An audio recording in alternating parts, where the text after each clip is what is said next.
Чи замаа өнөөдөр манай ээжийн дөрс өдөр болохоор би юу бэлдсэн харуулъя.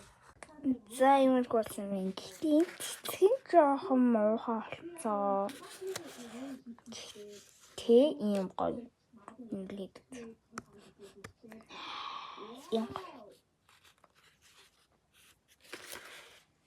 За бидний хараа энэ болохоор 3 ингээ хорон дэж агаад тэгээд спонжтой жижиг хорооны спонж цаадхан нь болохоор 3 масаг зэн болохоор ардаа дөрсөг өдрийн мэнд энэ хатган жаргал маань ээжтэй зориулсан цэцгийн жоохон муухай болчихлоо уучлаарай гэсэн байна.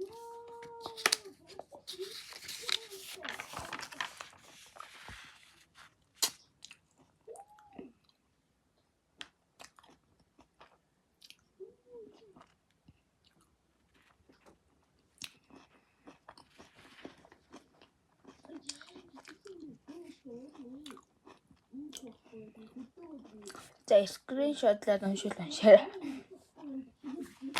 За нүгэр дүүр ингээд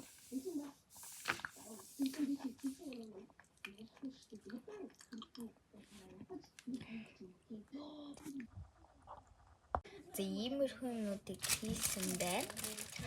Тэнс чэб гарч байна. За бай.